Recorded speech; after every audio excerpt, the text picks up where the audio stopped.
विश्व के सभी मेरे साथियों को जय भीम, नमो बुद्धाय।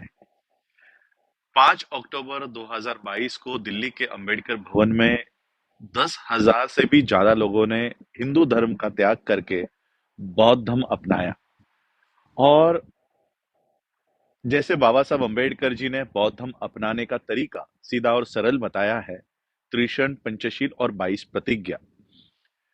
तो उस कार्यक्रम में भी जिन जिन लोगों ने बौद्ध धर्म अपनाने के लिए आवेदन फॉर्म भरे थे, बुद्धिस्ट सोसाइटी ऑफ इंडिया के लिए रिक्वेस्ट फॉर्म भरे थे, उन सभी को 22 प्रतिज्ञा वहां पर दी गई। 22 प्रतिज्ञा देने के बाद ऑब्वियसली लाइव चल रहे थे, वीडियो रिकॉर्ड हो रहे थे, सभी चैनल्स पे दिखाए, बहुजन चैनल्स पे दिखाए जा रहे थे। इससे व्यथित होकर तिवारी, मनीष तिवारी, ब्राह्मणों ने इसमें कई सारे इसको भारत में मुद्दा बना दिया। क्योंकि वो कार्यक्रम करके मैं सीधा ऑस्ट्रेलिया मेलबोर्न आ गया, क्योंकि मेरे सारे 2-3 महीने के प्रोग्राम्स सारे के सारे डिजाइन है। तो मैं यहाँ आया, यहाँ आने के बाद पता चला कि वहां के ब्राह्मणों को हमारे बौद्ध धर्म दीक्षा लेने पर आक्षेप है। मैं आज ये वीडियो खास करके मेरे हिंदू भाइयों के लिए बता रहा हूँ, हिंदू समाज के लोगों को बता रहा हूँ। बुद्धिज्म एक कल्चर है। अगर उस बुद्धिज्म में आपको आना है तो आपके प्रीवियस फेथ, आपके पहले के जो आपकी जो आचरण है उसको छोड़कर आपको बौद्ध धर्म में आना पड़ता है। और इसलिए बाबा साहब अंबेडकर जी ने ये बात, 22 प्रतिज्ञाओं की बात सिर्फ भारत में नहीं, वर्ल्ड फेलोशिप ऑफ बुद्धिस्ट के मंच से बाबा साहब अंबेडकर ने ये बात कही है कि only Trisharan and Panchsheel is not enough. Bharat में बौद्ध होने के लिए आपको सिर्फ त्रिशरण पंचशील का ही अवलंब करके आप बौद्ध नहीं बन सकते, क्योंकि पिछले 2000 सालों में बौद्ध धर्म में बहुत कुछ ऐसा घुस गया है जिससे बौद्ध धर्म उसके रियल फॉर्मेट में, रियल इसमें नहीं है। इसलिए उसको पहले हमको बाहर निकालना होगा।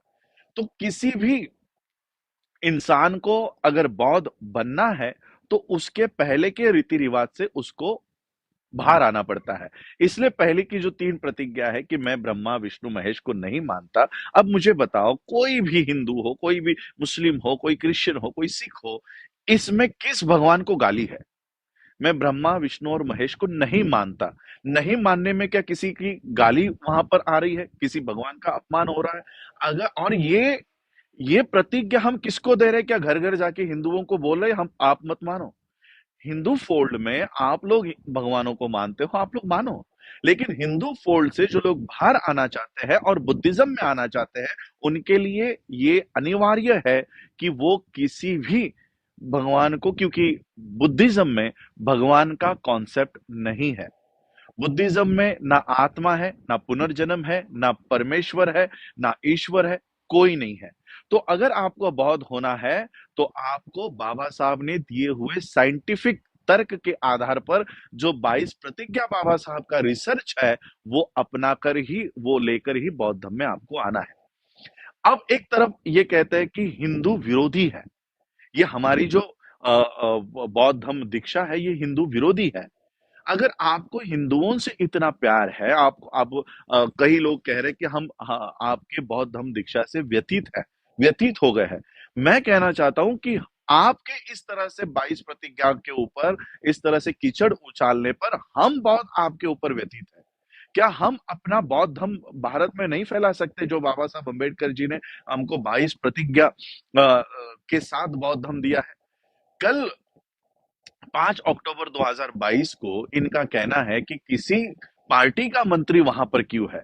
अब मुझे पता नहीं कि इन ब्राह्मणों की असली दिक्कत क्या है, हमारे 22 प्रतिज्ञाओं से है या कोई मंत्री उस मंच पर खड़ा होकर 22 प्रतिज्ञा ले रहा है उनसे है। अगर उनकी तकलीफ एक मंत्री के उस कार्यक्रम में शामिल होने की है तो मैं आपको वीडियो देता हूं। 5 अक्टूबर 2022 को देवेंद्र फडणवीस, महाराष्ट्र के उप चीफ मिनिस्टर ही कह लो, क्योंकि जो चीफ मिनिस्टर बिठाया है वो तो कठपुतली है। असली चीफ मिनिस्टर तो देवेंद्र फडणवीस है। सेंटर के मिनिस्टर नितिन गडकरी, ये दोनों भी दीक्षा भूमि के स्टेज से बाबा साहब के 22 प्रतिज्ञाओं का वो उल्लेख कर रहे हैं।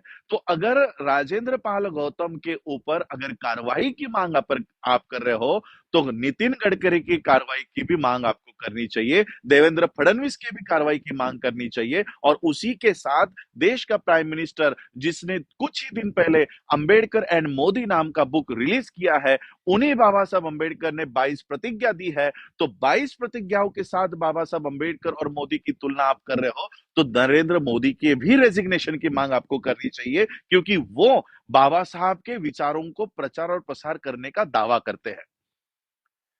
विदाउट 22 वोस आप बाबा साहब अंबेडकर जी को कैसे एक्सेप्ट करते हो, कैसे एक्सेप्ट करने वाले हो, हमें बताइए।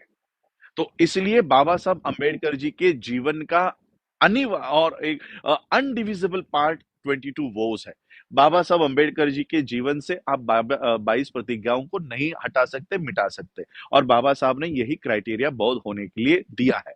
मैं कहना चाहता हूं कि जो एफआईआर आप राजेंद्र पाल गौतम जी के ऊपर करवा रहे हो, एक एफआईआर राजरत्न अंबेडकर के ऊपर करवाओ, और ये बताओ कि इसने बौद्ध धर्म की दीक्षा दी है और भारत में गुनाह किया है। तब जाकर हम आपको विश्व के स्तर पर पकड़ेंगे कि भारत में बौद्ध धर्म का प्रचार और प्रसार करने पर आप हमारे ऊपर एफआईआर करवाते हो। तो जो योगी है, जो मोदी है, जो भारत के बाहर जाकर बुद्धा का गुणगान करते हैं, भारत में अभिधम्मा दिवस बनाते हैं, वर्ल्ड के बुद्धिस्ट मॉन्क्स को बुलाते हैं, हम उनके सामने जाकर कहेंगे कि भारत में हमें बौद्ध धर्म की दीक्षा देने पर अरेस्ट करवाते हैं। किस मुंह से आप भारत के बाहर जाओगे? अब इस 18 तारीख को वर्ल्ड फेलोशिप ऑफ बुद्धिस्ट के कॉन्फ्रेंस में 128 देशों के बौद्धों के सामने में ये बात रखने जा रहा हूं कि आप लोग हमारे बौद्ध धर्म दीक्षा को होने नहीं दे रहे। सारे मीडिया का, मैं तो मोदी मीडिया का, गोदी मीडिया का आभार व्यक्त करना चाहता हूं। जो 22 प्रतिज्ञा हम लोग दिल्ली के मैदान पर ले रहे थे, आपने उसको देश और विदेशों में दिखाया, इसलिए गोदी मीडिया का बहुत बहुत आभार, बहुत बहुत आभार। और मैं शेड्यूल कास्ट के लोगों को कहना चाहता हूं, हमारे इंदर मेघवाल को मारा जाता है, पानी के घड़े को हाथ लगाने पर हम लोग 1 लाख की संख्या में राजस्थान में पहुंचते हैं। हमारे मनीषा वाल्मीकि की रेप करके हत्या हो जाती है, उसके शव को रात के अंधेरे में जलाया जाता है, हम 1 लाख के संख्या में हाथरस में पहुंचते हैं। कब तक आप लाखों के संख्या में यहाँ पर जाकर अपने ऊपर होने वाले अत्याचार की प्रतिक्रिया देते रहोगे?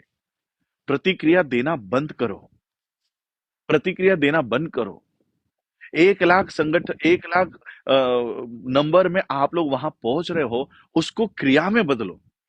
जो हिंदू धर्म आप लोगों को पानी के घड़े को हाथ लगाने पर मार डालता है, हमारे किसी बच्ची का सामूहिक बलात्कार करके उसका शव भी अपने माता पिता को नहीं देते, एक आईपीएस ऑफिसर गुजरात का अपने ही शादी में घोड़ी पर बैठने के लिए पुलिस प्रोटेक्शन लेता है, ऐसे धर्म के लोग जब इनके ऊपर अत्याचार होता है तब व्यथित क्यों नहीं होते? मनीष तिवारी ने कोई एफआईआर इंदर मेघवाल के टीचर के ऊपर क्यों नहीं किया? मनीष तिवारी ने कोई एफआईआर मनीषा वाल्मीकि के हत्यारों के ऊपर क्यों नहीं किया? हमारे बौद्ध धर्म अपनाने से आपको तकलीफ है, लेकिन हिंदुओं के साथ जो हिंदू धर्म में होता है उससे आप व्यथित नहीं होते हो। और इसलिए मैं आज ये वीडियो बनाकर इसलिए कह रहा हूं कि सिर्फ 10,000 लोगों ने जब क्रिया की है, बौद्ध धर्म अपनाने की क्रिया की है, बाबा साहब की 22 प्रतिज्ञाओं को एक्सेप्ट करने की क्रिया की है, तब ब्राह्मण प्रतिक्रिया दे रहा है। यही कुछ सालों पहले हम कर रहे थे। वो क्रिया करते थे, हम प्रतिक्रिया कर रहे थे। वो एक्शन कर रहे थे, हम रिएक्शन दे रहे थे। अब हमको एक्शन मोड में आ जाना चाहिए, हमें एक्शन करनी चाहिए। 10,000 लोगों की दिल्ली देश के राजधानी में जब दीक्षा हुई, बौद्ध धर्म उन्होंने अपनाया, पूरे देश ने ये देखा, तब मोहन भागवत के सुर अभी बदले बदले दिखाई दे रहे हैं। मोहन भागवत कहता है जाति प्रथा खत्म होनी चाहिए। मोहन भागवत कहता है कि ब्राह्मणों को अब शेड्यूल कास्ट के लोगों से माफी मांगनी चाहिए कि उन्होंने इन लोगों को इतना प्रताड़ित किया। देखिए 10,000 लोग इस देश में इकट्ठा हुए और उन्होंने क्रांति की, और उन्होंने जो धम्म दीक्षा ली, उस वजह से इतना बड़ा ऑर्गेनाइजेशन का सर संचालक तुम्हारे सामने घुटने टेक रहा है, तुम्हारे सामने माथा टेक रहा है। और ये ताकत आप लोगों को पहचाननी चाहिए। बाबा साहब अंबेडकर जी के मूवमेंट को इन लोगों ने इतने सालों तक दबाए रखा, इसलिए हमें पता नहीं चला कि बाबा साहब कितनी बड़ी ताकत हमें जाते-जाते देकर गए हैं। मैं schedule caste, schedule tribe, OBC के लोगों को यही कहना चाहता हूँ कि अगर अब भारत में अब सुरक्षित रह सकते हो, तो बौद्ध धर्म के अलावा आपके पास पर्याय नहीं है और वो बौद्ध धर्म जो 22 प्रतिज्ञाओं के साथ है। अब ये जो लोग कि इस तरह से बातें कह रहे हैं कि अभी ब्राह्मणों को इनसे माफी मांगनी चाहिए, ब्राह्मणों को अब जाति व्यवस्था खत्म करनी चाहिए।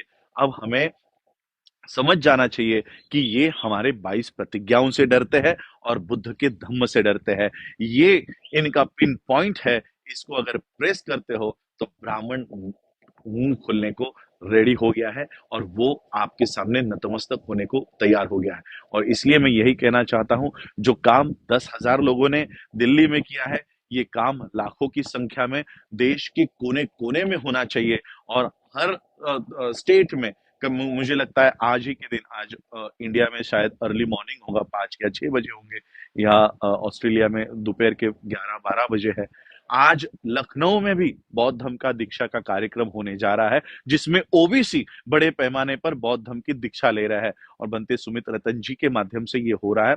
उस कार्यक्रम में ज्यादा से ज्यादा लोग पहुंचे और बौद्ध धर्म को अपनाए, और वो भी 22 प्रतिज्ञाओं के साथ अपनाए। और इस जो व्यवस्था, जाति व्यवस्था का इतने जो हम लोग अत्याचार सह रहे हैं, इसे कहीं ना कहीं अब खत्म करना होगा। और ये खत्म सिर्फ और सिर्फ बौद्ध धर्म के माध्यम से हो सकता है। और इसलिए मैं आप लोगों को आज ये बताने आया हूं कि हमारे 10,000 लोगों ने अगर ये काम किया है, हम और इसका इफेक्ट जो है बढ़ाएंगे। और पूरे देश भर में भारत में वापस आने के बाद फिर से बौद्ध धर्म के दीक्षा का कार्यक्रम हर एक स्टेट में हम लोग ऑर्गेनाइज करके इसका 2025 का एक 10 करोड़ लोगों के साथ बौद्ध धर्म अपनाकर बौद्ध देशों के साथ मिलकर हम लोग अपनी व्यवस्था खुद बनाने का काम करेंगे। तो मैं आज यही कहने आया था कि मोहन भागवत जैसा आदमी, आज उसके सुर बदले हैं, ये केवल 10,000 लोगों के उस क्रांति की वजह से है। 10,000 लोगों ने ये किया है। अब 10 लाख लोग और 10 करोड़ लोग धीरे धीरे यही काम को दोहराएंगे और अपनी खुद की व्यवस्था खड़ी करेंगे। जय भीम, जय भारत, जय बुद्ध।